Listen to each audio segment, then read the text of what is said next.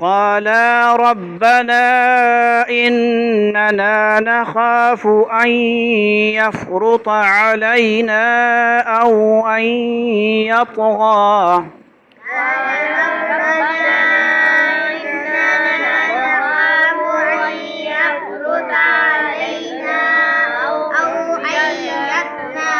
يطغى قال لا تخافا إنني معكما أسمع وأرى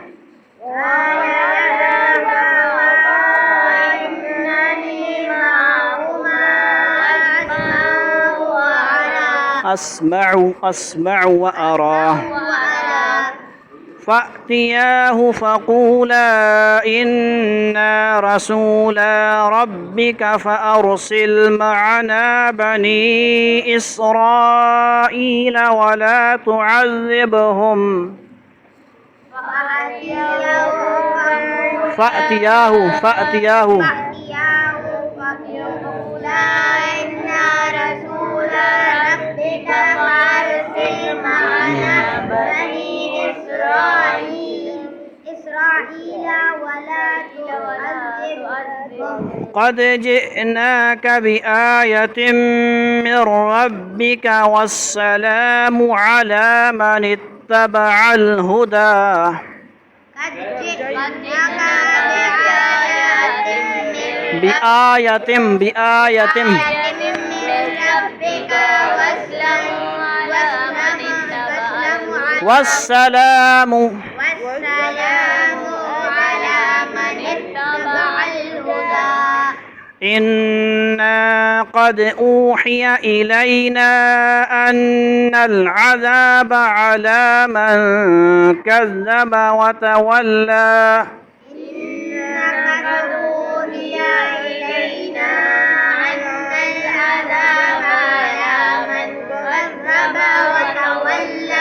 كذب وتولى قال فمن ربكما يا موسى قال ربنا الذي أعطى كل شيء خلقه ثم هدى قال فمن ربكما يا موسى قال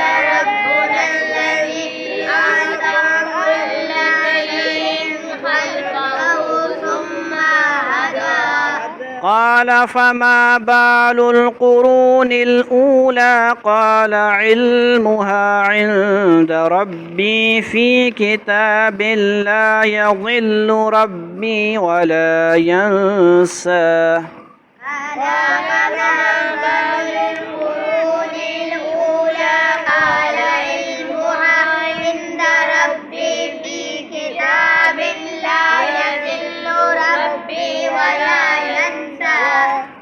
الذي جعل لكم الأرض مهدا وسلك لكم فيها سبلا وأنزل من السماء ماء الذي جعل لكم الأرض مهدا وسلك لكم فيها سبلا وأنزل من السماء ماء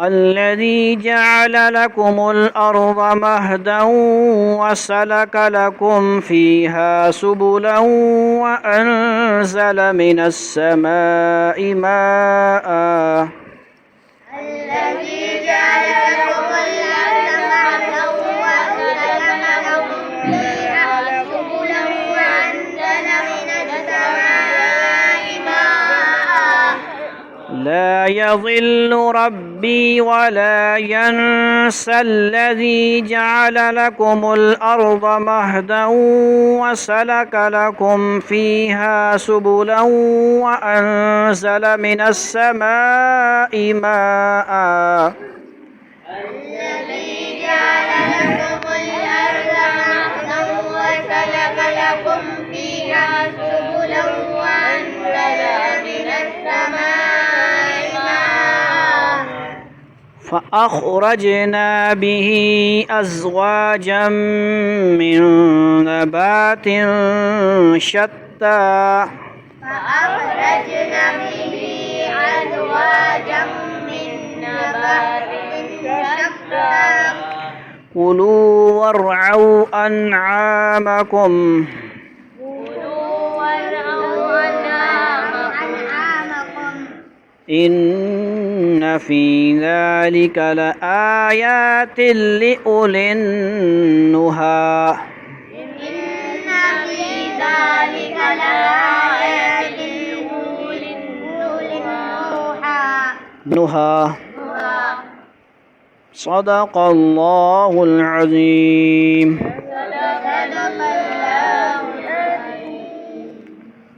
قال رب اشرح لی. سمجھ آئیے یہ کیا ہے؟ دعا آپ پڑھتے ہیں نا آپ لوگ، رب اشرح لی صدری ویسر لی، یہ دعا ہے. کتنی آیت ہے؟ 25. ترجمہ کیا ہے جی؟ موسیٰ علیہ السلام نے کہا پروردگار میری خاطر میرا سینہ کھول دیجئے. سب دعا کیا کرو. ویسر لی امری، اور میرے لیے میرا کام آسان بنا دیجئے. واحلل عقدۃ من لسانی، اور میری زبان میں جو گرا ہے اسے دور کر دیجئے. بچپن میں حضرت موسیٰ علیہ السلام نے ایک انگارہ زبان پر رکھ لیا تھا، جس کی وجہ سے ان کی زبان میں تھوڑی سی لکنت پیدا ہو گئی تھی. اسی لکنت کو یہاں گرا سے تعبیر فرمایا ہے.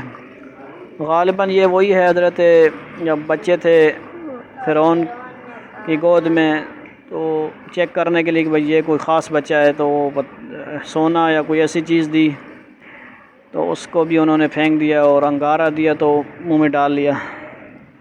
وہ غالباً ایسی کوئی بات تھی. سمجھے؟ یفقہوا قولی، تاکہ لوگ میری بات سمجھ سکیں. واجعل لی وزیرا من اہلی، اور میرے لیے میرے خاندان ہی کے ایک فرد کو مددگار مقرر کر دیجئے. ہارون اخی، یعنی ہارون کو جو میرے بھائی ہیں. اشدد بہ ازری، ان کے ذریعے میری طاقت مضبوط کر دیجئے. واشرکہ فی امری، اور ان کو میرا شریک کے کار بنا دیجئے. کئی نسبحک کثیرا، تاکہ ہم کثرت سے آپ کی تسبیح کریں. ونذکرک کثیرا، اور کثرت سے آپ کا ذکر کریں. اگرچہ تسبیح اور ذکر تنہا بھی کیا جا سکتا ہے، لیکن اگر اچھے رفقا میسر ہوں اور ماحول سازگار ہو تو یہ رفاقت خود بخود اس تسبیح اور ذکر کا داعیہ بن جاتی ہے. انک کنت بنا بصیرا، بے شک آپ ہمیں اچھی طرح دیکھنے والے ہیں. قال قد اوتیت سؤلک یا موسیٰ، اللہ نے فرمایا موسیٰ تم نے جو کچھ مانگا ہے تمہیں دے دیا گیا۔ وَلَقَدْ مَنَنَّا عَلَيْكَ مَرَّةٌ أُخْرَىٰ، اور ہم نے تم پر ایک اور مرتبہ بھی احسان کیا تھا۔ اِذْ أَوْحَيْنَا إِلَىٰ أُمِّكَ مَا يُوحَىٰ، جب ہم نے تمہاری ماں سے وحی کے ذریعے وہ بات کہی تھی جو اب وحی کے ذریعے تمہیں بتائی جا رہی ہے۔ سمجھ آئیے؟ إِنَّا رَادُّوهُ إِلَيْكِ وَجَاعِلُوهُ مِنَ الْمُرْسَلِينَ أَنِ اقْذِفْهُ فِيهِ فِي التَّابُوتِ فَاقْذِفْ فِيهِ فِي الْيَمِّ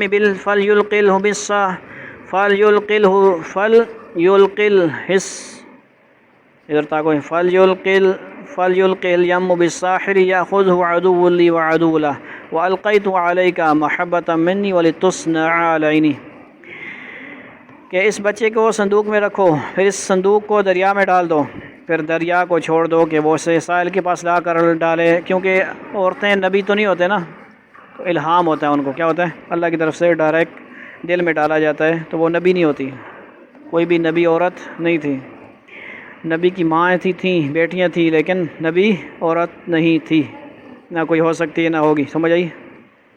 اور آخری نبی آپ سے سمے، اس کے بعد تو کوئی نبی نہ مرد ہے نہ عورت، سیدھی بات۔ پھر دریا کو چھوڑ دو کہ وہ اسے ساحل کے پاس لا کر ڈال دے، جس کے نتیجے میں ایک ایسا شخص اس بچے کو اٹھا لے گا جو میرا بھی دشمن ہوگا اور اس کا بھی دشمن ہے۔ کون؟ اور میں نے اپنی طرف سے تم پر ایک محبوبیت نازل کر دی تھی، اور یہ سب اس لیے کیا تھا کہ تم میری نگرانی میں پرورش پاؤ۔ فرعون کو کسی نجومی نے یہ کہہ دیا تھا کہ بنی اسرائیل کا ایک شخص تمہاری سلطنت کو ختم کر دے گا، اس لیے اس نے یہ حکم جاری کر دیا تھا کہ بنی اسرائیل میں جو کوئی بچہ ہو اسے کیا کرو؟ قتل کر دیا جائے۔ جب حضرت موسیٰ علیہ السلام پیدا ہوئے تو ان کی والدہ کو فکر ہوئی کہ ان کو بھی فرعون کے آدمی قتل کر ڈالیں گے۔ اس موقع پر اللہ تعالیٰ نے ان کے دل پر الہام فرمایا کہ اس بچے کو صندوق میں رکھ کر دریائے نیل میں ڈال دو۔ صندوق کے لیے کیا لفظ آیا ہے قرآن میں؟ تابوت۔ چنانچہ ایسا ہی ہوا، وہ صندوق بہتا ہوا فرعون کے محل کے پاس پہنچ گیا، یعنی جس سے بچانے کے لیے اسی کے پاس چلے گا۔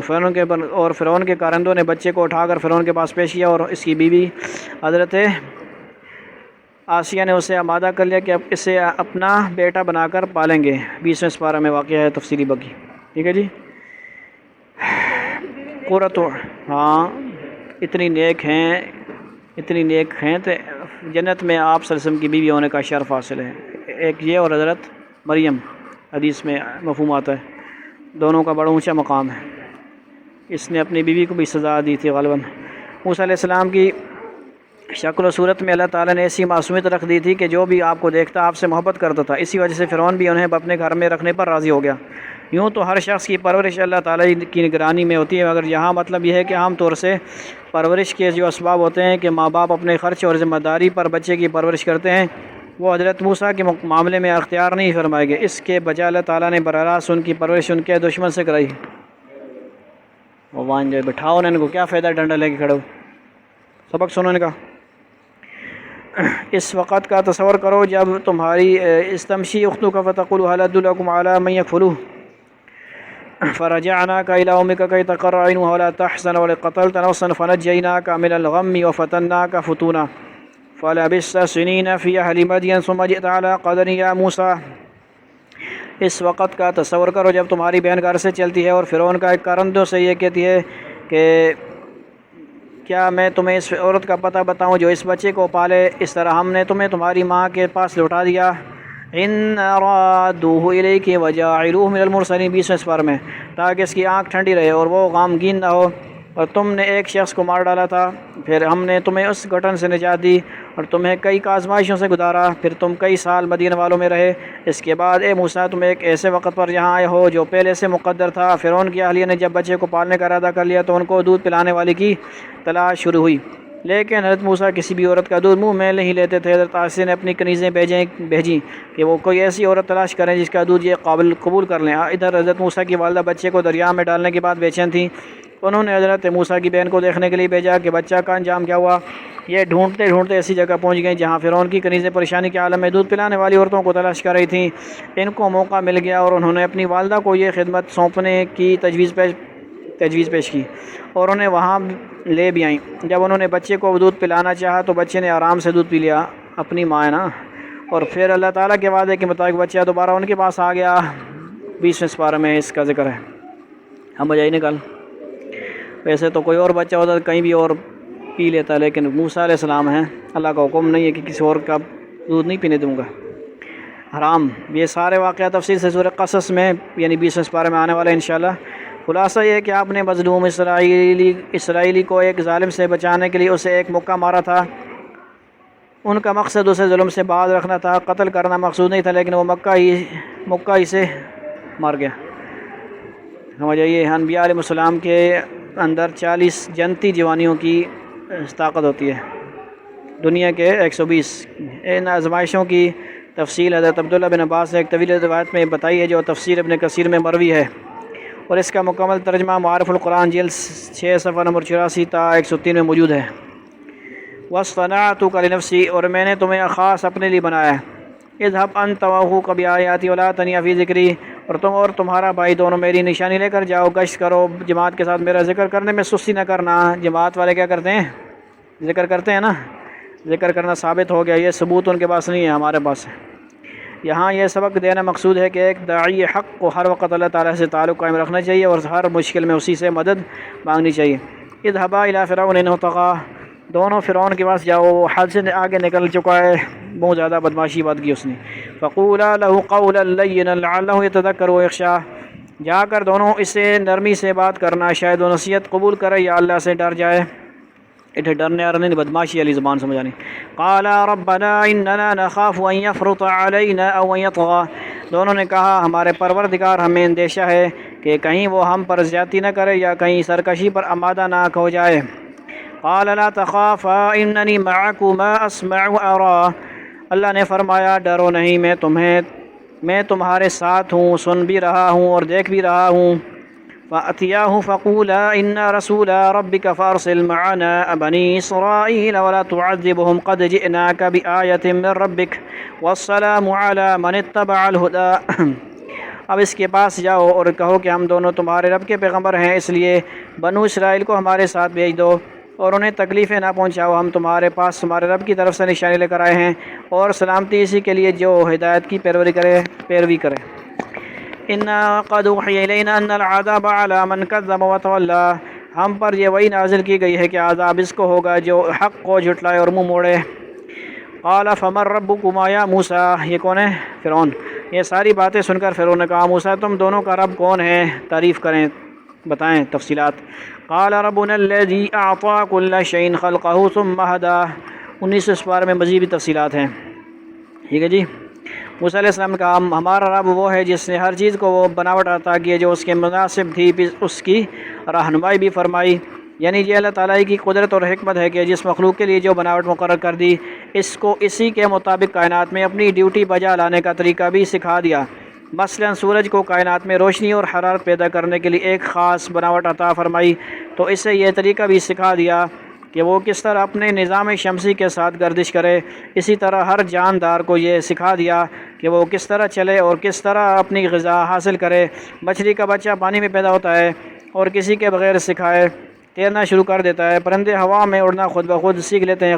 غرض ہر مخلوق کو اس کی ساخت کے مناسب زندہ رہنے کا طریقہ اللہ تعالیٰ ہی سکھاتے ہیں۔ قال فما بال القرون الاولى، فرعون بولا اچھا پھر ان قوموں کا کیا معاملہ ہوا جو پہلے گزر چکی ہیں۔ اس سوال سے فرعون کا مقصد یہ تھا کہ مجھ سے پہلے بہت سی قومیں گزر چکی ہیں تو جو توحید کی قائل نہیں تھیں، اس کے باوجود وہ زندہ رہیں اور ان پر کوئی عذاب نازل نہیں ہوا۔ اگر توحید کے انکار سے انسان عذاب الہی کا مستحق ہو جاتا ہے تو ان قوموں پر عذاب کیوں نہیں آیا؟ حضرت موسیٰ علیہ السلام نے اس سوال کا جواب یہ دیا کہ اللہ تعالیٰ کو ہر شخص کا اور اس کے لیے کیے ہوئے کاموں کا برا حال معلوم ہے۔